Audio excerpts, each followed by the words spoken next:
एक हमारे परिचित हैं, उनका नाम भी मुझे पता, वो एकदम याद है। वो महाराज जी कुछ ऐसे सरकारी मध्यस्थ प्रकार के व्यक्ति थे, मतलब किसी का कोई सरकारी काम हो तो वो बीच में आके और सेटिंग वेटिंग करा देते थे। तो बहुत गलत गलत काम भी उन्होंने किए, बहुत गलत गलत काम भी उन्होंने किए, और बहुत गलत काम भी किए, और भी उससे संबंधित उल्टे सीधे काम उन्होंने खूब किए। फिर महाराज बाद में उनको अचानक पता नहीं क्या हुआ कि गौ सेवा में लग गए। हमारे जोधपुर के समीप एक गौशाला है, उसमें सेवा में लग गए। वहाँ पेड़ लगाए, उनकी रखवाली करते, गायों के चारा बाड़े कैसे करने, क्या करना, पूरा एकदम सुबह जाते शाम को लौट के आते, इतनी गौ सेवा करने लगे। फिर महाराज उनको एक कैंसर हो गया, तो कैंसर हो गया तो फिर वो छाछ ही के ऊपर रहने लगे। बोले मैं और कोई इलाज नहीं कराऊंगा, बस छाछ ही पीऊंगा। तो बस छाछ ही पीते, बोतल भर के छाछ ले जाते, छाछ पीते बस, और अंतिम श्वास तक गौ सेवा करी। तो महाराज उनके जाने के बाद लोगों ने उनके बारे में क्या कहा मैं आपको बताता। मुझे भी लोगों ने आकर के बताया, लोगों ने कहा वाह, जीवन भर इन्होंने कुछ भी किया हो लेकिन जाते जाते इन्होंने अपनी जिंदगी सुधार ली, जाते जाते इन्होंने अपना जीवन सुधार लिया। ऐसी टिप्पणी लोग उनके बारे में करते रहे। ये उनके भी दिल में कहीं उपजी होगी कि भाई जिंदगी भर किए हैं उल्टे सीधे, अब कुछ कर लें अच्छा। सत्राजीत ने भी यही सोचा, हम कब सोचेंगे, ये अपने ऊपर है। ले आया वह कृपानाथ। सबसे बढ़िया यही उपाय है मेरे पास में। दास्ये दुहितरम तस्मै स्त्री रत्नम रत्नमेव च उपायोऽयं समीचीनस्तस्य शान्तिर्चन चान्यथा। सत्राजीत ने कहा यही उपाय सबसे अच्छा है अपने अपराध का मार्जन करने का, कि मैं अपनी बेटी को और इस समंतक मणि को भगवान को अर्पण कर दूं। कृपानाथ। इस प्रकार सत्यभामा को समंतक मणि को भगवान को अर्पण कर दिया, और भगवान ने सत्यभामा जी को स्वीकार कर लिया, और वो मणि जो थी वो मणि वापिस कर दी भगवान ने। भगवान ने कहा भाई आप सूर्य नारायण भगवान के भक्त हैं, ये मणि आपके पास ही शोभा देती, आप रखिए। कृपानाथ। देखो कितना बढ़िया संदेश दिया, कन्या को रखा, दहेज को नहीं रखा। हम लोगों की कन्या में रुचि कम होती है, दहेज में ज्यादा होती है। प्राणनाथ। कन्या को रत्न समझकर उसे महत्व देना चाहिए। मैं तो कई बार कथा में जिक्र करता हूं, फिर से कह रहा हूं, पूज्य काका जी की उपस्थिति में श्री दशरथ जी महाराज बारात लेकर गए थे राम जी की शादी कराने के लिए, और एक बेटा नहीं 4 बेटे ब्याहे एक ही घर में। लेकिन बिल्कुल दहेज नहीं लिया। जो जनक जी देते वो वापिस वहीं बांट देते। तो जनक जी ने कहा कि हे चक्रवर्ती महाराज, हम बहुत छोटे राज्य के रहने वाले हैं, हमारे पास आपके जितना वैभव नहीं है, शायद हम आपके योग्य नहीं दे पा रहे, इसीलिए आप वापिस बांट रहे हैं। कुछ कमी रहती हो तो आप आज्ञा करें, हम उसको ठीक करके देवें। तब श्री दशरथ जी महाराज ने कहा कि मुझे एक बात बताइए, आप अपने खजाने में से निकाल के जो रत्न दे रहे हैं वो संभालूं, या आपने अपने हृदय में से जानकी रूपी रत्न निकाल के दिया, मैं उसको संभालूं? कृपानाथ, ऐसी भावना प्रत्येक वर के पिता में होनी चाहिए कि हमें जो कन्या मिल रही है वो ही रत्न है, वो ही धन है। कृपानाथ। और सत्यभामा जी तो सचमुच बड़ी गुणवान थी। आहा,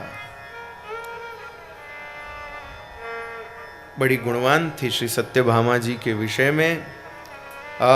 ताम सत्यभामा भगवान उपये में यथा विधि बहुभिर्याचितां शील रूपोदार्य गुणान्विता। सत्यभामा जी शील स्वभाव, सत्यभामा जी का स्वभाव बड़ा शीलवान था, बड़ी गुणवान थी, उदार थी, कंजूस नहीं थी, उदार थी। बहुत सी माताएं बहुत कंजूस होती, सामान जमा करती रहती, जमा करती रहती, करती रहती। बहुत अधिक संग्रह नहीं रखना चाहिए, नहीं तो बहुत अधिक संग्रह भी कई बार चिंता का कारण हो जाता है। सब लोग खुश रहेंगे, समय समय पर घर में काम करने आती है माई, उसको भी देते रहो, बहू को भी देते रहो, और भी जो हो उनको देते रहो, तो सब खुश रहेंगे। जमा करने से क्या। तो प्रभु इस प्रकार बाद में कृपानाथ उस समय तक मणि को भगवान हस्तिनापुर चले गए। पीछे से अक्रूर जी, कृतवर्मा, इन्होंने शतधनवा को आके कहा कि अरे तुम मणि क्यों नहीं छीन लेते। देखो सत्राजीत ने कहा था कि विवाह हमसे करेंगे, पर देखो हमसे नहीं किया उसने, तो द्वारिकाधीश से कर दिया, हमारे साथ धोखा कर दिया। अब सत्राजीत को भी हम लोगों की, सत्राजीत को भी उसके भाई की तरह यम लोग भेज दो। शतधनवा की बुद्धि बड़ी अल्प थी, पाप माथे चढ़ गया, उसने लोभवश सत्राजीत को मार डाला। कृपानाथ सत्यभामा जी को बड़ा शोक हुआ, पिताजी मेरे चले गए, बेहोश हो गई। कृपानाथ हस्तिनापुर गई और हस्तिनापुर जाकर के भगवान को अपने पिताजी की हत्या की समाचार दिए कि मेरे पिताजी को ऐसे ऐसे मार दिया है। अब भगवान से कोई बात थोड़ी छुपी हुई थी, महाराज भगवान से कुछ छुपा नहीं था, लेकिन फिर भी जैसे ही सत्यभामा जी ने अपना दुख प्रकट किया कि ठाकुर जी की आंख में आंसू आ गए। और महाराज सत्यभामा जी से भी ज्यादा दुख भगवान करने लगे। हाय हाय हम तो लुट गए, हाय हाय हमारे ऊपर बड़ी भारी विपत्ति आ गई, अब हम कहाँ जाएंगे, कोई नहीं रहा हमारे लिए। तो महाराज सत्यभामा जी सोच तो अपना दुख तो भूल गई, मेरे पिता गए हैं ये तो भूल ही गई। वो तो भगवान को देखने लगी, ये भगवान इतना दुख हो रहा ससुर के जाने का। भगवान बहुत शोक प्रकट किए और फिर वापस लौट करके आए और फिर शतधनवा से वो मणि लाई गई। ऐसी भगवान ने ये लीला करी। भगवान के अन्य विवाह भी हुए। तीसरा विवाह ये भगवान का था, चौथा विवाह कालिंदी जी के साथ, पांचवा मित्रविंदा जी के साथ। वैष्मी जाम्बवती भामा सत्या भद्रा च लक्ष्मणा कालिंदी मित्रविंदा चेत्यष्टो पट्ट महास्त्री।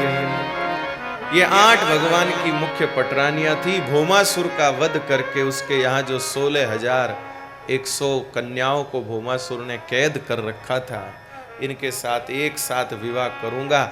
इन कन्याओं को भी भगवान ने कारागृह से मुक्त किया और इन्होंने भी भगवान की शरणागति ली। ध्यान दीजिए, ठाकुर जी के जो विवाह हैं वो शरणागति की सूचना करने वाले। भगवान के विवाह एक पुरुष को विवाह का चाव होता, वो वाले विवाह नहीं है, ये वो वाले विवाह नहीं, ये शरणागति प्रधान है, ये शरणागति प्रधान है। और भगवान की जितनी ये पत्नियां हैं, ये सिर्फ भगवान के साथ पत्नी के रूप में नहीं रहती हैं, ये भगवान की भक्ति भी करती हैं। पत्नी के हृदय में अपने पति के लिए भक्ति भी होनी चाहिए। यद्यपि मैं यह भी बात निवेदन करता हूं कि पति भी अपना स्वरूप उस प्रकार का रखे, व्यसन न करे, अकारण क्रोध न करे। बात बात में पति देव गर्म हो जाए फिर के मेरी पूजा करो, फिर पति परमेश्वर की भावना कैसे प्रतिष्ठित हो। पति के भी स्वभाव में देवत्व दिखना चाहिए, पत्नी को अनुभव होना चाहिए कि मेरे स्वामी देवता हैं। कलकत्ता में हमारी एक माताजी हैं, तो वो माताजी अपने पति के बारे में कहती, महाराज मेरे पति तो भगवान है, मेरे पति तो भगवान है। अभी के जमाने की एक भी बहन ने आज तक मुझे नहीं बोला ये कि मेरे पति तो भगवान है।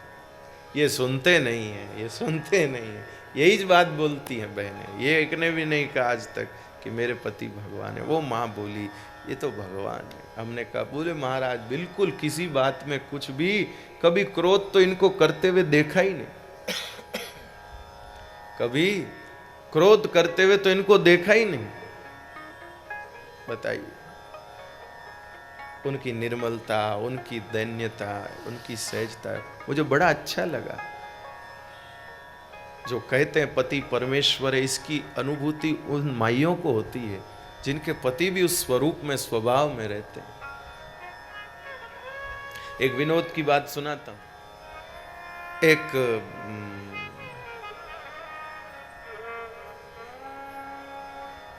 पुरुष ने, एक पुरुष को, एक पति को उसकी पत्नी ने पूछा कि जब पुरुष मरकर ऊपर जाते तो उनको क्या मिलता है? बोले अप्सरा मिलती है। पुरुष मर के ऊपर जाता है तो उसको अप्सरा मिलती है। तो पत्नी ने पूछा, तो जब स्त्री मरकर ऊपर जाती तो कौन मिलता है? बोले बंदर मिलता है। तो पत्नी भी कम नहीं थी, बोले ये तो सरासर अन्याय है। बोले कैसे? बोले आपको पुरुषों को ऊपर भी अप्सरा, नीचे भी अप्सरा, और हमको नीचे भी बंदर और ऊपर भी बंदर।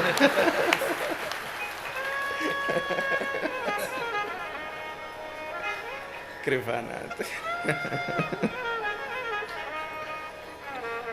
तो पति भी जो है अपना स्वरूप ऐसा रखे कि पत्नी को भगवान जैसा अनुभव हो, उसे लगे कि हाँ सचमुच मैंने भी परमेश्वर पाए, मैंने भी भगवान को पाया है अपने पति के रूप में। तो वो कलकत्ता वाली माई की बात मुझे बहुत अच्छी लगती है कि मेरे महाराज, मेरे पति तो भगवान है, देवता है, कुछ नहीं। मेरी किसी भी सात्विक गतिविधि का कभी विरोध नहीं करते। यदि मैं पाठ में देरी हो जाए मुझे और भोजन थोड़ा विलंब से बने तो क्रोध नहीं करते हैं कि दिन भर पाठ में घुसी रहती है, हम भूखों मरें, ऐसा कभी नहीं कहते। कोई बात नहीं, तू आराम से पाठ कर ले, थोड़ी देर बाद भोजन में थोड़ा विलंब सही, मैं नहीं कर पाता तू कर लेती है, क्या हुआ? ऐसा मेरे भाई बहन, प्रेरणा लेना और ऐसे पति बनना कि आप लोगों की घरवाली भी कभी मुझे कहे महाराज ये तो भगवान है, ये तो देवता है। प्रभु तो भगवान की जो ये रानियां हैं 16,108, ये सिर्फ पत्नी की तरह नहीं रहती हैं, भगवान की भक्ति करती हैं। पति का स्वरूप स्वभाव ऐसा हो। बाकी शास्त्रों ने महाराज जी बताया कि स्त्री के लिए पति के अलावा कोई इष्ट ही नहीं है। माताओं को किसी को गुरु बनाने की जरूरत ही नहीं है। क्यों माताएं, माफ करना मेरे शब्द के लिए, मैं फिर से माफी मांगता हूं, क्यों किसी महात्मा के पास कोई माता जी जाके कहे कि मुझे गुरु बनाना है? विधान ही नहीं है महाराज जी। शास्त्र में कहीं भी माताओं बहनों के लिए किसी को गुरु बनाने की आज्ञा नहीं, कोई विधान नहीं। उनका पति ही उनका गुरु है। और देखिए इस परंपरा को, इस बात का आदर नहीं किया तो उसके अच्छे परिणाम भी कहीं कहीं नहीं आते। लेकिन ये गड़बड़ क्यों हुई? क्योंकि पति भी जो है, पुरुष भी जो है, घर में उस स्वरूप से नहीं रहते, उस भाव से नहीं रहते। पति सिर्फ सोचता है कि मैं अच्छा अच्छा कमा के अपनी पत्नी को दिखा दूं कि देख मैं पति हूं। सिर्फ अच्छा कमा करके और पत्नी को समय समय पर आभूषण देना, कपड़े देना, इतने ही मात्र से आपका पति होना पूर्णता नहीं है। जिस दिन आपकी पत्नी को यह एहसास होगा कि मैंने पति के रूप में साक्षात श्री हरि को पाया है, उस दिन आपकी पति होने की पूर्णता है। कान खोल के सुन लीजिए। जिस दिन आपकी पत्नी को यह एहसास हो कि मैंने पति के रूप में साक्षात पाया है, तब आपके पति होने की पूर्णता है।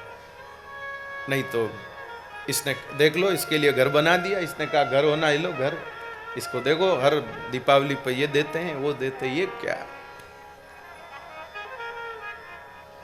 तो ध्यान दीजिए।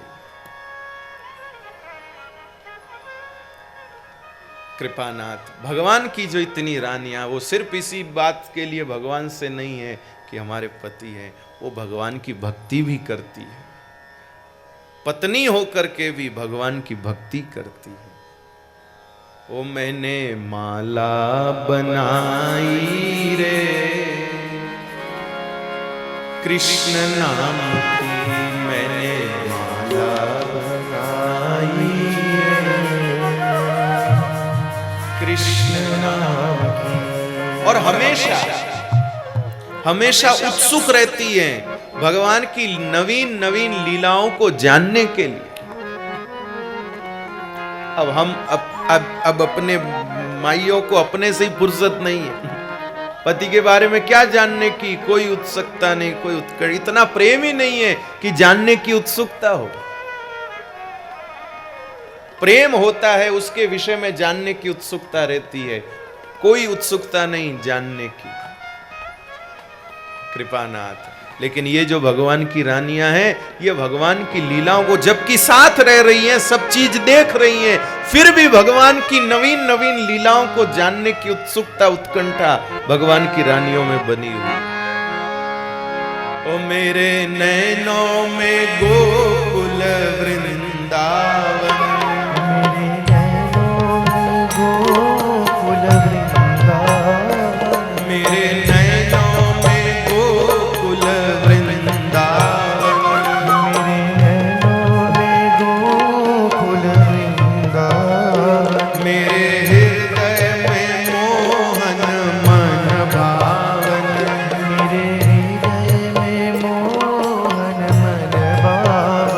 मेरा जीवन है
गोपाल नाम की। मैंने माला बनाई कृष्ण नाम की मैंने माला बनाई, कृष्ण नाम की।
कृष्ण नाम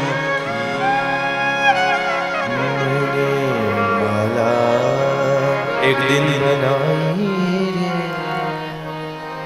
बड़े आनंद से भगवान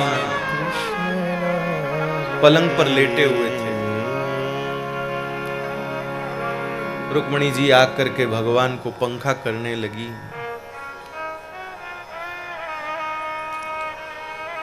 भगवान लेटे लेटे कुछ मुस्कुराए। रुक्मणी जी को बड़ी उत्सुकता हुई, भगवान कैसे मुस्कुरा रहे हैं, क्या बात है, क्या सोच रहे हैं। ठाकुर जी ने कहा बड़े बड़े लोग भी देखो गलती कर लेते हैं। रुक्मणी जी ने कहा भगवान मैं समझी नहीं। ठाकुर जी ने कहा देखो तुम्हारे जैसी समझदार राजकन्या से भी कितनी बड़ी भूल हो गई। महाराज रुक्मणी जी एकदम सोच में पड़ गई कि भगवान क्या कह रहे हैं, कौन सी भूल हो गई। बोले भगवान जरा आप प्रकाश डाले, कौन सी भूल हो गई। बोले सामने बैठी है भूल। सामने बैठी भूल। बोले और नहीं तो क्या। अरे तुम किसकी बातों में आकर के तुमने मेरे साथ विवाह कर लिया। लगता है हड़बड़ी में ये निर्णय हो गया। जिस समय तुम्हारे पाणी ग्रहण का अवसर आया उस समय इतनी हड़बड़ी थी कि तुम्हारे पास और कोई विकल्प तुमको उस समय नहीं दिखा, इसलिए तुमने मेरे साथ विवाह कर लिया। अरे हमारे पास अपने घर की कोई चीज नहीं और भगवान ने इतनी अच्छी बात कही है महाराज जी।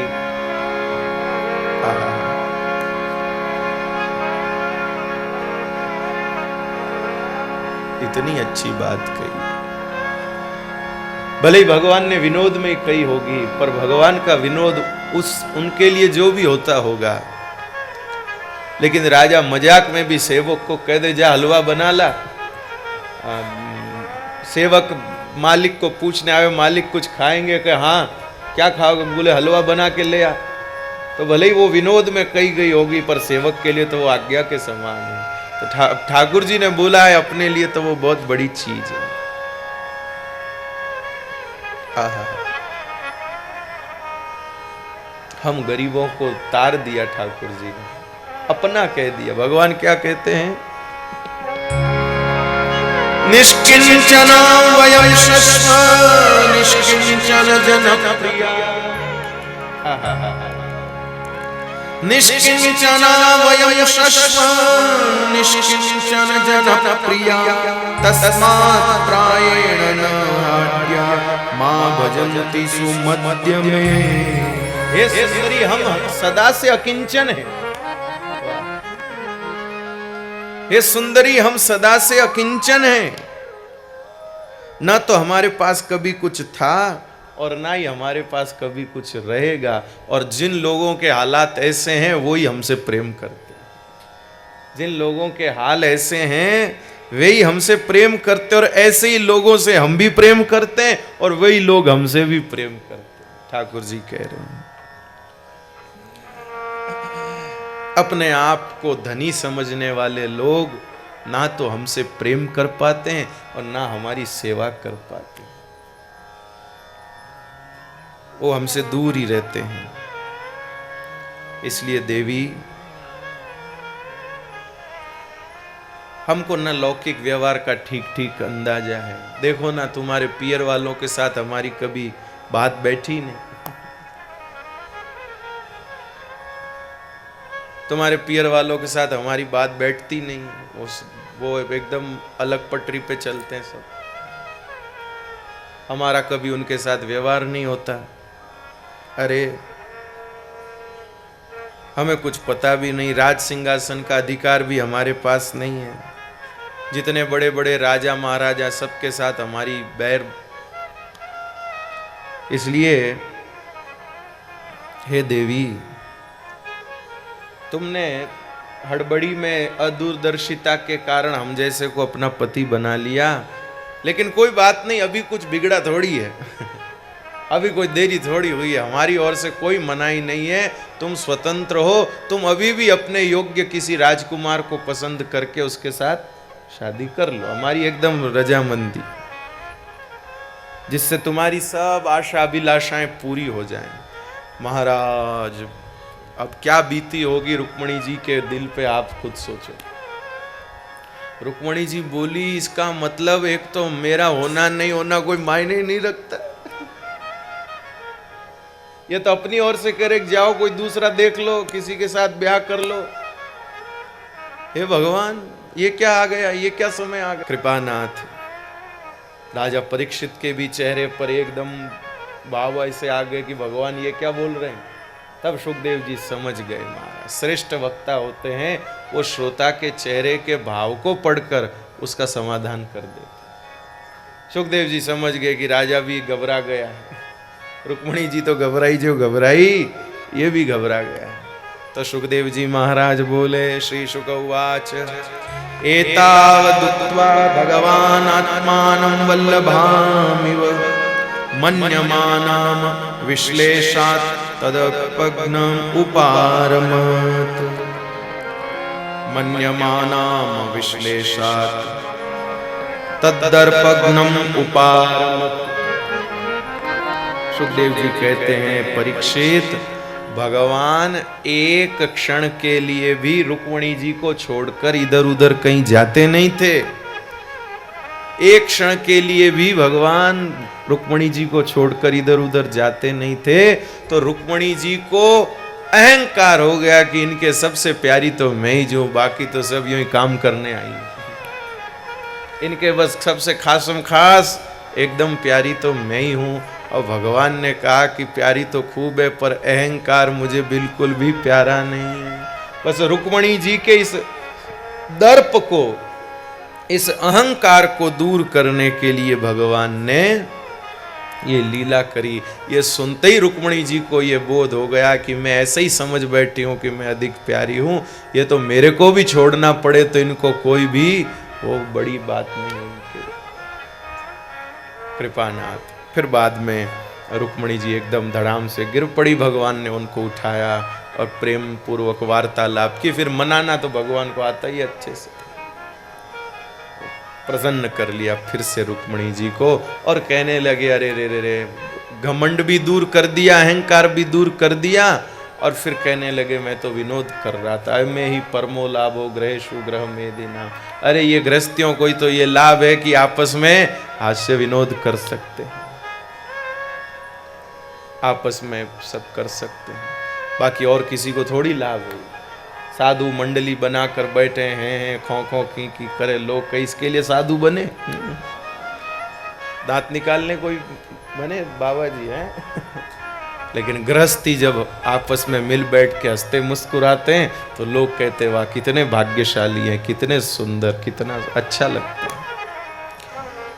ऐसा भगवान सुंदर सुंदर लीला द्वारिकापुरी में करते हैं भाई। आहा, भगवान का बड़ा अच्छा परिवार है। श्री नारद जी महाराज भगवान की गृहस्थी को देखकर बड़े प्रफुल्लित होते हैं कि भगवान कितनी सुंदरता के साथ गृहस्थ का पालन करते। भगवान श्री नारद जी से कहते हैं, श्री भगवान उवाच ब्रह्मण धर्मस्य वक्ताहं कर्ता तदनुमोदिता तच्छिक्षय लोक मिमा मास्थित पुत्र माखिद। हे देवर्षि नारद, मैं धर्म का उपदेशक, पालन करने वाला और उसका अनुष्ठान करने वालों का अनुमोदन करता भी हूं। धर्म को उपदेश से नहीं, आचरण से सिखाता। ये हमारे श्री ठाकुर जी का स्वभाव और स्वरूप है। भगवान ने उपदेशक का स्वरूप सिर्फ गीता सुनाते समय धारण किया। और उस समय भी श्री ठाकुर जी ने अपनी अनुभव वाणी का गान किया। ऐसे नहीं कि इधर उधर से सुनी सुनाई बातें सुनाने लगे। अगर ऐसी बातें होती तो अर्जुन पे असर नहीं होता। आचरण में और अनुभव में उतरी हुई बात ही सुनने वालों पे प्रभाव पैदा करती है मेरे भाई बहन। सुनी सुनाई बातों से सिर्फ मनोरंजन होता है, प्रभाव नहीं होता। सुनी सुनाई बातें करने से मनोरंजन होता है, कालक्षेप होता है, लेकिन लाभ नहीं होता, प्रभाव नहीं होता, उससे कल्याण नहीं होता। कल्याण कब होगा? अनुभव में आई हुई बात, आचरण में उतारी हुई बात जब हम किसी को कहेंगे तब।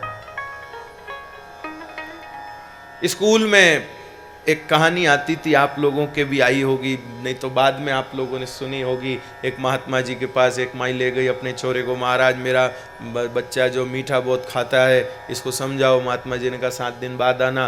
माई 7 दिन बाद गई, महाराज ने कहा मीठा मत खाया करो, ज़्यादा मीठा खाओगे पेट में कीड़े पड़ जाएंगे, ये हो जाएगा वो हो जाएगा ऐसा। तो माई बोली कि आप पहले ही कह देते, आज कितने 7 दिन बाद ये बात बोल रहे। तो बाबा जी ने कहा मैं तो खुद मीठा बहुत खाता था, मुझे खुद को बहुत मीठा प्रिय था, 7 दिन में मैंने छोड़ दिया है, अब मैं इसको ये कहूँगा तो इस पे असर होगा, पहले कहता तो असर नहीं होता। असली उपदेश ये है मेरे भाई, अपना जीवन वैसा बना। तो अनुभव में उतरी हुई बात और आचरण में आई हुई बात वो कहनी चाहिए, उससे प्रभाव पड़ता है, उससे कुछ सुधार होता है। सुनी सुनाई बातों से तो क्या समय निकल जाता है, ठीक है। तो भगवान ने कहा, भगवान तो एक हैं, लेकिन नारद जी ने सबके भवन में अलग अलग भगवान को देखा। अब भगवान की दैनिक चर्या में भगवान सुबह जल्दी उठते हैं, संध्या वंदन करते हैं। आज भी द्वारिकाधीश भगवान संध्या वंदन करते हैं महाराज जी। हमारे श्रीनाथ जी तो उठते ही पहले भोग जीमते हैं, क्योंकि यज्ञोपवीत नहीं हुआ था। यज्ञोपवीत नहीं हुआ तो संध्या का कोई चक्कर नहीं है, इसलिए सुबह उठते ही भगवान पहले मंगल भोग ग्रहण करते हैं। लेकिन द्वारिकाधीश तो उठते हैं, भगवान का सब संध्या स्नान आदि होने के बाद संध्या करते हैं ठाकुर जी, और संध्या भी वो जो धोती और उपरना होता है ना उस वेश में करते हैं, ऐसे नहीं मुकुट पहन के सब नहीं, उस वेश में संध्या का जो वेश होता है। अपने इधर सोड़ा बोलते, क्या बोलते हैं, सोहला जो भी, वो पहन करके ठाकुर जी संध्या वंदन करते हैं। उसके बाद द्वारिकाधीश भगवान को भोग आता है। आज भी इतना आदर भगवान संध्या को करते हैं। इसलिए कृपानाथ प्रत्येक ब्राह्मण को संध्या वंदन करना चाहिए। प्रत्येक द्विज को, जिनको भी यज्ञोपवीत धारण करने का सौभाग्य प्राप्त हुआ है, उन लोगों को संध्या वंदन के बगैर रहना ही नहीं चाहिए। करना शुरू करेंगे तो आनंद आएगा। संध्या के रूप में, यज्ञोपवीत के रूप में भगवान नारायण साक्षात साथ होते हैं, साथ होते हैं। द्विज यज्ञोपवीत क्यों धारण करता है? क्योंकि वह दिन भर सत्कार्य करता है, दिन भर अनुष्ठान चलते हैं। तो दिन भर अनुष्ठान चलते हैं तो दिन भर आवाहित देवता उसके साथ रहते हैं यज्ञोपवीत के रूप में। कृपानाथ, उसके सारे कार्य देवताओं की साक्षी में होते हैं। लेकिन किसी को यकीन नहीं होता है कि इन 4-5 डोरों में, ये 6 डोरों में, ये 3 धागों में, इस सूत के धागों में देवताओं की साक्षी भला कैसे हो सकती है।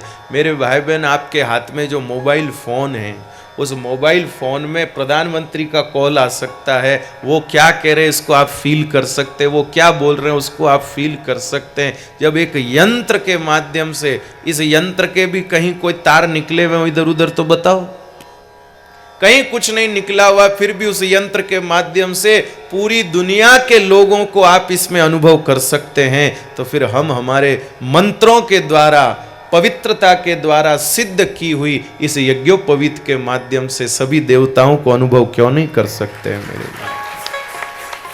क्यों नहीं कर सकते? श्रद्धा के साथ धारण करें तब। यहां की पता नहीं, हमने हमारे उधर देखी महाराज जी, शादी के 1 दिन पहले जनेऊ होती है और 1 दिन दूल्हा जनेऊ पहनता है, दूसरे दिन उतार देते। क्यों उतार दी? बोले निपती नहीं। तो पहनी क्यों? बोले बिना पहने ब्याह नहीं हो, बिना जनेऊ के ब्राह्मण नहीं माना जाए, तो एक वो फॉर्मेलिटी कर ली। कितना अपराध करते हैं मेरे भाई बहन, राम राम राम।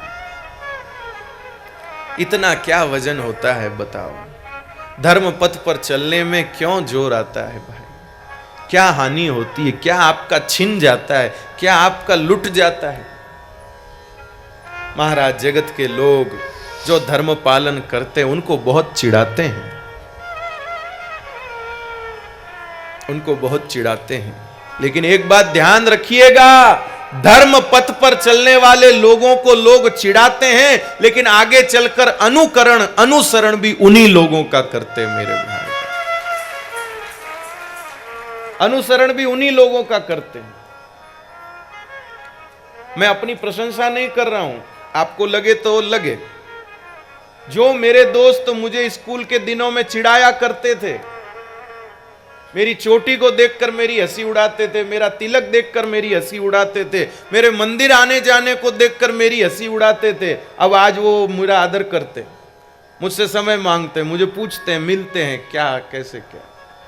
और उस समय मैं उनके लिए एक खेलने का खिलौना था, एक चिढ़ाने का माध्यम था। जिसको भी मनोरंजन करता हूं वो मेरी चोटी खींचता। तिलक को देखकर मैं कक्षा में आता तो मास्टर जी से कहते, मास्टर जी लो तिलकधारी आ गया मास्टर। कोई मैडम कोई सवाल पूछती तो मैडम इस तिलकधारी को पूछो, इस तिलकधारी को पूछो, ऐसे सब चिढ़ाते थे। आप कहेंगे महाराज ऐसा सबके साथ नहीं होता, रे कोई करे तो सही, होता है क्यों नहीं होता है? आदर तो आखिर धर्म पथ पर चलने वाले का ही होगा। और कैसे आप ये जो सारी दुनिया जिस ढर्रे पर रवैये पर चल रही है, इस पर भी आप लंबे समय तक नहीं चल पाएंगे, आप खुद थक जाएंगे, आपको खुद को अनुभव होगा, आप खुद ग्लानि में भर जाएंगे, आप खुद को धिक्कारेंगे कि कब तक इन लोगों की कठपुतलियां बन के रहे, जबकि ये न्याल क्या करते, ये धन्य क्या करते, ये देते क्या है। आप जगत के हिसाब से चलते हो, आप बदले में जगत आपको क्या देता है? किसने आपकी प्रशंसा करी, किसने आपको शांति दी, किसने आपको संतुष्टि दी, किसने आपको आनंद दिया, बताओ? कोई कुछ नहीं देता। फिर भी हम अपने मन से ही उनके जैसा बन के चलते हैं, जगत के जैसा बन के चलते हैं, और जगत देता कुछ नहीं, ठेंगा। लेकिन धर्मानुसार चल के देखिए, शास्त्र के अनुसार चलकर देखिए, क्या क्या नहीं मिलता। आज धर्म पथ पर चलने वाले लोगों के पास कितनी संतुष्टि है, और हमारे पास सब साधन होते हुए भी हृदय में कोई तसल्ली नहीं। मेरे भाई बहन, एक समय ऐसा आता है, ध्यान से सुनना, हाथ जोड़ के विनती करता हूं, कि जब आदमी दिमाग से इतना पागल हो जाता कि वो ये नहीं सोच पाता कि आखिर मैंने किया क्या और मुझे क्या करना चाहिए था। 60-60 साल के वृद्ध, 50-50 साल के लोग ये प्रश्न करते हैं, महाराज जिंदगी क्यों मिली है, क्या करना चाहिए? मैंने कहा वाह, अब कुछ नहीं करना चाहिए, स्टेशन आने वाला है, बस सामान पैक करो, और कुछ नहीं करना चाहिए। कृपानाथ, धर्म पथ पर चलना चाहिए भाई। धर्म पथ पर चलने वाले का ही अनुकरण होता है, अनुसरण होता है। आखिर आदर उसी का होगा, आखिर महिमा उसी की होगी, अंत में जाना उसी के पास पड़ेगा।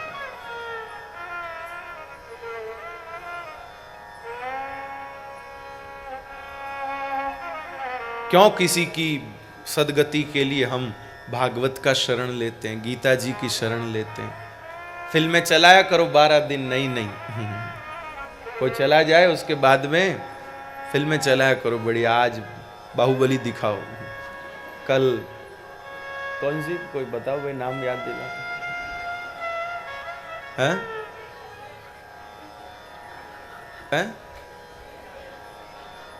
कौन सी?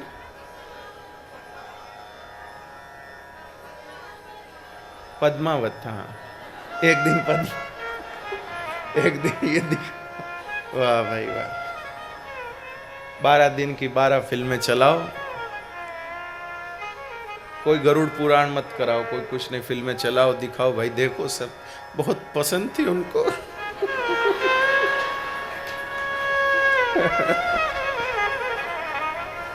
रोते जाओ, देखते जाओ।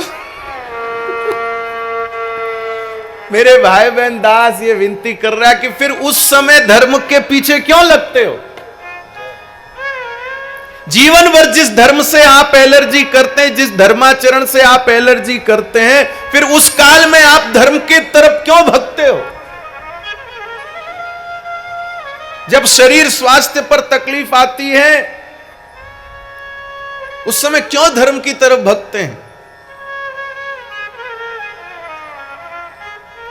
जब जीवन प्रतिकूलताओं से घिर जाता है तब क्यों भगते हैं धर्म की तरफ? फिर क्यों महाराज हमको बताओ क्या, कौन सी पूजा करें, कौन सा पाठ करें, कौन सा क्या करें, कैसे करें, कौन से तीर्थ में जाएं, कौन से क्या करें? क्यों? जीवन को प्रारंभ से धर्ममय रखिए। लोग क्या कहेंगे हमारे धर्माचरण को देखकर उसकी फिक्र मत करिए। लोगों का क्या है, आप कुछ भी करो, लोगों को मनुष्य नहीं पसंद है, बंदर पसंद है। बंदर किसको कहते हैं? जो मदारी के हिसाब से नाच करता रहे, जो जगत के हिसाब से नाचते रहेंगे वो जगत को भाएंगे। लेकिन बंदर से कितनी देर दिल बहलाते हैं बताओ? बंदर का नाच घंटे भर देख लो, उससे ज्यादा कितना देखोगे? थोड़े दिनों में बोर हो जाते बंदर का नाच देखते देखते। ऐसे ही आप जगत के हिसाब से करो, जगत खुद बोर होकर आपको छोड़ देगा, नहीं कोई पकड़े रखेगा। लेकिन धर्मो रक्षति रक्षित, जो दृढ़ राखे धर्म को तिहि राखे करता। श्रेयान स्वधर्मो विगुण पर धर्मो भयाल।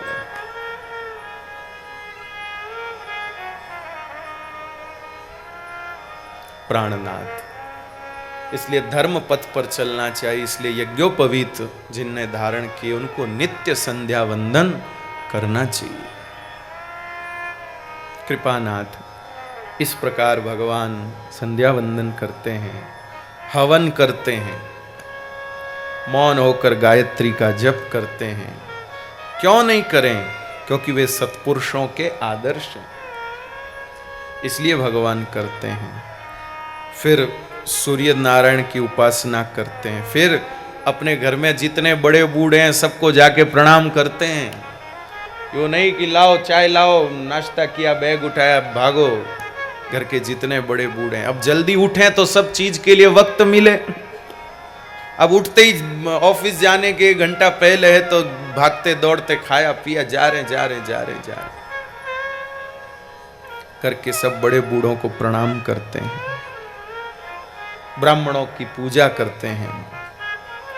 इसके बाद सुंदर सुंदर गायों को सजा कर लाया जाता और भगवान 13,084 गायों का रोज दान करते हैं। 13,084 गायों का रोज दान करते हैं कृपानाथ। फिर उसके बाद मांगलिक वस्तुओं का दर्शन करते हैं, स्पर्श करते हैं। और फिर उसके बाद ठाकुर जी श्रृंगार करते हैं, फिर चंदन लगाते हैं, हार पहनते हैं, पीतांबर पहनते, सब करते हैं। और फिर कृपानाथ घी में अपना मुख देखते हैं भगवान, फिर कांच में अपना मुख देखते हैं।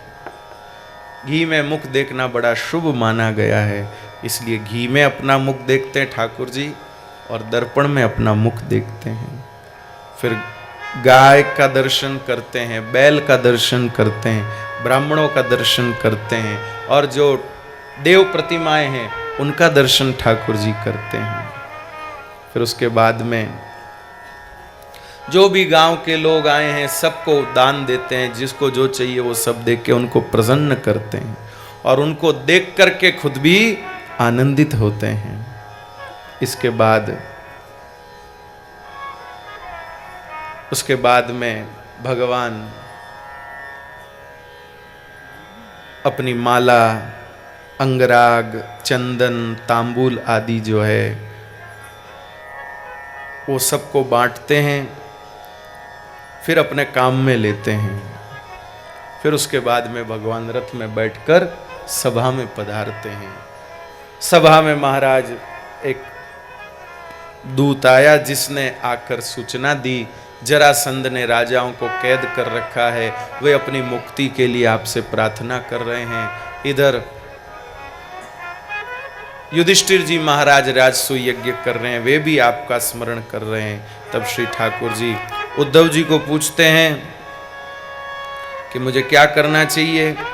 तब कृपानाथ श्री उद्धव जी महाराज कहते, भगवान आपसे कहाँ कुछ छुपा हुआ है, लेकिन फिर भी आप कहते हैं तो मैं निवेदन कर रहा हूँ, आप राजसूय यज्ञ में पधारिए, वहीं दिग्विजय का क्रम रहेगा, तो वहीं जरासंध को भी आप संभाल लीजिएगा। और श्री ठाकुर जी अर्जुन और भीम के साथ में दिग्विजय के लिए पधारते हैं, वहीं भीम के द्वारा जरासंध का वध करवाते हैं। जरासंध के मरने से धरती का भार काफी कुछ कम हो गया। इसके बाद में श्री ठाकुर जी राजसूय यज्ञ में पधारे, वहां बड़ा आनंद हुआ। भगवान के मिलने से सब पांडवों को जीवन प्राप्त हो गया, सब प्रफुल्लित हुए, आनंदित हुए। अब राजसूय यज्ञ की सभा में अग्र पूजा के संदर्भ में विवाद हुआ। पहले सबसे पहले किसकी पूजा हो, पांडवों का भाव द्वारिकाधीश प्रभु की पूजा हो, लेकिन उस सभा में शिशुपाल मौजूद था, जिसका ब्याह भगवान ने बिगाड़ दिया था। वो बेचारा बैठा था उस सभा में, अभी तक उसका वो क्या बोलते हैं उसको, अभी तक वो उसमें था, किसको वो क्या बोलते हैं ना, है? अरे नहीं, वो एक होती ना स्थिति, वो डिप्रेशन में, हाँ डिप्रेशन में था वो अभी भी मारा, अभी भी उसमें कुछ सुधार नहीं हुआ था, बेचारा बैठा था। अब उसके सामने ही द्वारिकाधीश की अग्र पूजा का जब विषय आया तो एकदम वो तमतमा उठा, मारा, डिप्रेशन खत्म हो गया उसका। और उसने सोचा कि यही मौका है श्री कृष्ण का अपमान करने का, और वो तमतमाते हुए बोला, क्या गुण देखा इस ग्वारिये में जो आप इसकी अग्र पूजा करना चाहते हैं? अरे सारा बचपन जो इन गाय जैसे पशुओं के पीछे घूमता रहा, स्त्रियों के कपड़े चुराने की जिसकी प्रकृति रही, इसकी क्या पहले पूजा? और भी उसने बहुत कुछ उल्टा सीधा बोला। भगवान मुस्कुरा के सब सुनते रहे। अर्जुन ने कहा, भगवान आपको क्रोध नहीं आ रहा? भगवान ने कहा, नहीं मुझे तो आनंद आ रहा है। आनंद किस बात का आ रहा? ठाकुर जी कहते हैं कि ये जो गालियां दे रहा है, उस गालियों में मुझे बुरा नहीं लगता, क्योंकि मैं तो गालियां बहुत सुन चुका हूं। वृंदावन में क्या काम किया? जो गालियां ये दे रहा है यही ब्रजवासी मुझे देते थे। फर्क इतना है कि ये गाली दे के आंख दिखा रहा और वो गाली दे के गुलाल लगाते थे, बस फर्क इतना ही। गाली वो भी देते थे और गाली ये भी दे रहा है। ये गाली दे के आंखें निकाल रहा है और वो गाली दे करके गुलाल लगाता है, गुलाल लगाते थे ब्रजवासी। मुझे मेरी ब्रज लीला का स्मरण होता है इसके अपशब्द से, इसलिए मुझे बुरा नहीं लगता है महाराज। लेकिन जब वहां शिशुपाल पांडवों को अपशब्द कहने लगा, अपने भक्तों को कोई भला बुरा कहिए ठाकुर जी से नहीं सहन होता। और श्री ठाकुर जी ने शिशुपाल का भी वध कर दिया। उसकी भी सदगति हो गई महाराज, उसकी भी सदगति हो गई। बाद में राजसूय यज्ञ प्रारंभ हुआ। भगवान राजसूय यज्ञ में पधारे हुए ब्राह्मणों की, साधु संत ऋषि मुनियों की सेवा करते हैं। कृपानाथ खूब आनंद से राजसूय यज्ञ संपन्न कराकर भगवान पुनः द्वारिकापुरी पधारते हैं। और यहीं द्वारिकापुरी में भगवान की बड़ी मंगलमयी एक लीला प्रकट होती है। श्री शुक उवाच कृष्णस्यासीत् सखा कश्चित् ब्राह्मणो ब्रह्मविद्तम विरक्तः इंद्रियार्थेषु प्रशांतात्मा जितेंद्रिय। सुखदेव जी महाराज कहते, परीक्षित भगवान का एक बड़ा अच्छा मित्र था, बड़ा ब्रह्मज्ञानी, विषयों से विरक्त, शांत चित्त और जितेंद्रिय। ये सुदामा जी महाराज के गुण थे। ध्यान दीजिए, गुण विहीन व्यक्ति अरबपति खरबपति होने के बाद भी दरिद्र ही माना जाता है। और जिसके पास में संपत्ति नहीं हो लेकिन सद्गुणों से युक्त हो तो वो व्यक्ति संपन्न माना जाता है। प्राणनाथ, संपत्ति से क्या होता है? जिसके पास ज्यादा संपत्ति होती है उसके ऊपर राजपुरुष लुभाए रहते हैं, उस पर राजपुरुषों की उस पर विशेष अनुकंपा रहती, जिसके पास संपत्ति ज्यादा होती है। लेकिन सोचिए, जिसके पास सद्गुण ज्यादा होते हैं उस पर भगवान लुभाए रहते हैं, उस पर ठाकुर जी की अनुकंपा ज्यादा होती है। तब आप बताइए कौन सी स्थिति सचमुच अमीरी की है? राजपुरुष राजी रहे वो या भगवान राजी रहे? और राजपुरुष राजी रहते रहते वो कब बिगड़ जाएं, कब उलट जाएं, कुछ पता नहीं चलता है।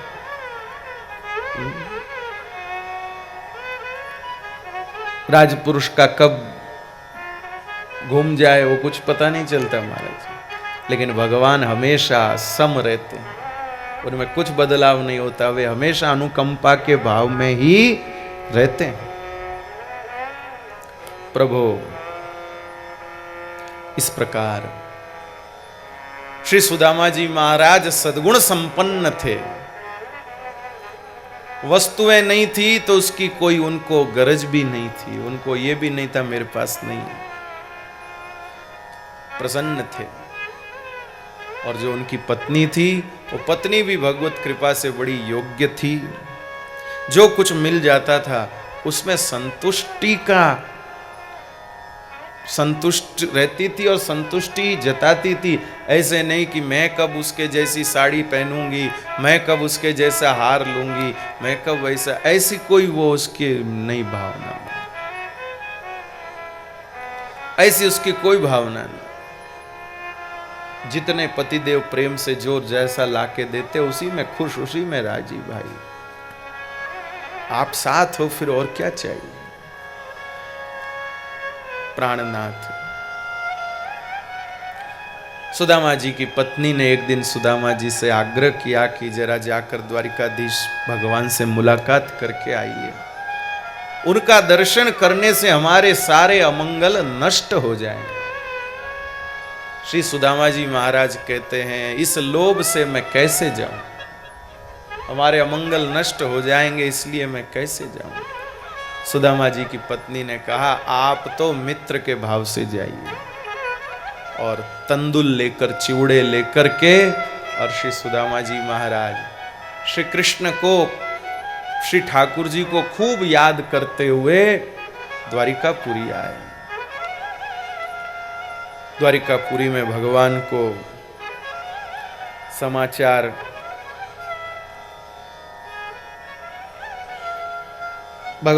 समाचार पहुंचाए गए कि महाराज इस प्रकार आए हैं।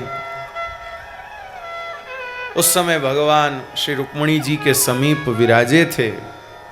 सहसोत्थाय चाभ्येत्य दौर्व्यापर्यग्रहिणी मुदा। कृपानाथ, मित्र मित्र होता है। जब प्रिय मित्र उपस्थित हो तो फिर पत्नी की प्रियता भी प्रियता नहीं लगती। भगवान श्री रुक्मिणी जी के पास बैठे थे, लेकिन जैसे ही सुदामा जी के आगमन के समाचार सुने वे खड़े हो गए और उन्होंने अपने भुजा पाश में श्री सुदामा जी को अपने गले से लगा लिया। भगवान ने एकदम कस के सुदामा जी को गले लगाया। और दो प्यारे मित्र मिलते वो तो दर्शन करने जैसी चीज होती है। हृदय में प्रेम हो लेकिन एक दूसरे से लाभ उठाने की भावना नहीं, वो दोस्ती नहीं होती भाई जिसमें एक दूसरे से लाभ उठाने की भावना हो। जब एक दूसरे के प्रभाव का विचार करके मैत्री हो, ये भी भाई इसका भी बड़ा ये बहुत इसकी जान पहचान अच्छी है, इससे अपना रिलेशन रहे तो अच्छा है, वो सोचे इसकी भी यार बहुत है तो अपना रहे तो अच्छा है। लाभ की भावना से, लोभ की भावना से जो मैत्री होती वो मैत्री में खुशबू नहीं होती। दोस्ती तो अलग ही चीज होती महाराज।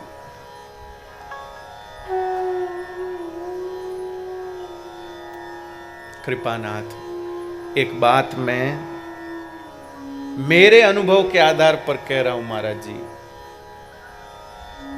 मैं गलत भी हो सकता हूं और मेरी ये बात सिद्धांत नहीं है, मेरी ये बात प्रमाण नहीं है। प्लीज मैं साफ कह रहा हूं, कोई मानने जैसी नहीं है, मैं खुद कह रहा हूं इस बात को, बस एक दिल में फीलिंग है वो बता रहा हूं, और इन महात्माओं को बता रहा हूं। आप लोग ध्यान मत देना, सुनना मत, आप लोग सुन लो तो बुला देना। महाराज जी, जीवन में एक सच्चा मित्र हो, फिर अगर जीवन में कोई दूसरा संबंध न भी हो तो भी कुछ फर्क नहीं पड़ता है महाराज, तो भी कुछ फर्क नहीं पड़ता, ऐसा मुझको लगता है। एक सच्चा मित्र हो जीवन में, बस एक सच्चा मित्र हो, फिर जीवन में और कोई संबंध कहीं ना हो, और कोई संबंध कहीं भी ना हो तो भी कोई फर्क नहीं पड़ता है। एक मित्र सच्चा हो तो लगता है कि हम पूरी दुनिया जीत सकते हैं। एक मित्र सच्चा हो, प्राणनाथ, पर ऐसी मैत्री, ऐसे मित्र, मित्रता संसार की बहुत बड़ी वस्तु है। हम लोगों ने इसे सिर्फ मोबाइल का विषय बना लिया, इसे सिर्फ एक समय व्यतीत करने का माध्यम बना लिया। फ्रेंड सर्किल, फ्रेंड सर्किल, वाह मेरे भाई बहन, फ्रेंड सर्किल नहीं होता है। सर्किल तो फ्रेंडशिप की फीलिंग का सर्कल होता है, मित्रता की अनुभूति से सर्कल बनता है, मित्र के भाव से सर्कल बनता है, मित्रों का सर्कल थोड़ी बनता है। आप कोई हाथी हिरण है क्या जो फ्रेंड सर्किल, फ्रेंड सर्किल? कुत्तों का सर्किल होता है, झुंड के झुंड जाते हैं, हाथी झुंड के झुंड जाते हैं, हरिण झुंड के झुंड जाते हैं। कृपानाथ, यह सिर्फ एक समय व्यतीत करने का, इस चक्कर में मित्रता नाम का जो एक दिव्य, एक जो दिव्य चीज है वो हम लोगों के हाथ में रही नहीं। हम लोग इसी में उलझ के मित्रता के भाव को भूल गए। फोन से ही सब चलता रहता है, बस यही मैत्री है, इसी में सर्किल बनते हैं, इसी में ग्रुप बनते हैं, इसी में वो क्या बनते हैं, और भी कुछ बनते हैं,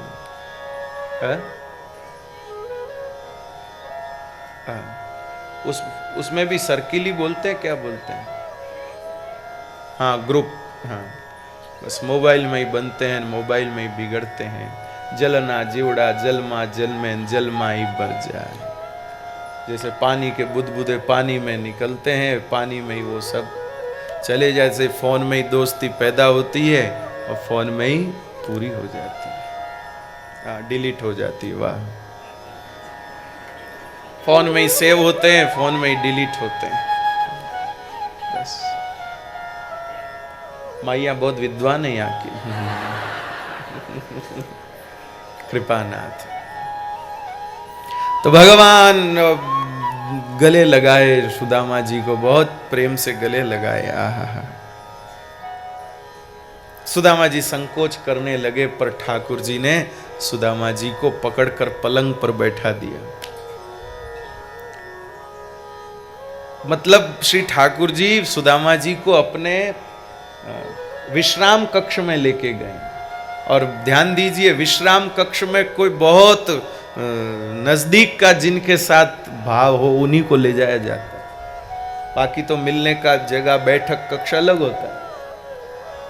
सुदामा जी को उस पलंग पर बिठाया, मित्र के साथ आत्मीयता, इसलिए उसको शयन कक्ष में भी विराजमान कर दिया, पलंग पर बिठाया। और हमारे श्री सुखदेव जी महाराज कहते हैं, अग्रही शिरसा राजन भगवान लोक पावन, व्यलिन पद दिव्य गंधे चंदना गुरु कुमकुम। यद्यपि भगवान सबको पवित्र करने वाले हैं, लेकिन सुदामा जी के चरण धोकर सुदामा जी का चरणोदक अपने ऊपर डाल के कहते हैं, आहा आज मैं पवित्र हो गया, आज मैं पवित्र हो गया, आज मैं पवित्र हो गया। ठाकुर जी और फिर ठाकुर जी ने रुक्मणी जी को संकेत किया और बड़ी वाली आरती आई जो वो रोज लाते ना भैया जी, माथे पे भी दिए, हाथ पर भी दिए, दिए ही दिए। एकदम बड़ी भव्य आरती ला करके और श्री सुदामा जी महाराज की भगवान ने आरती उतारी। आहा, साधु संत एति गरा तोच दिवाली दशहरा, भगवान सुदामा जी के आगमन पर दीपावली मना रहे हैं मेरे भाई बहन। कौन अपने दोस्त के आने की खुशी में ऐसा उत्सव करता होगा महाराज। श्री कृष्ण जैसा कोई नहीं महाराज, श्री कृष्ण जैसा कोई नहीं।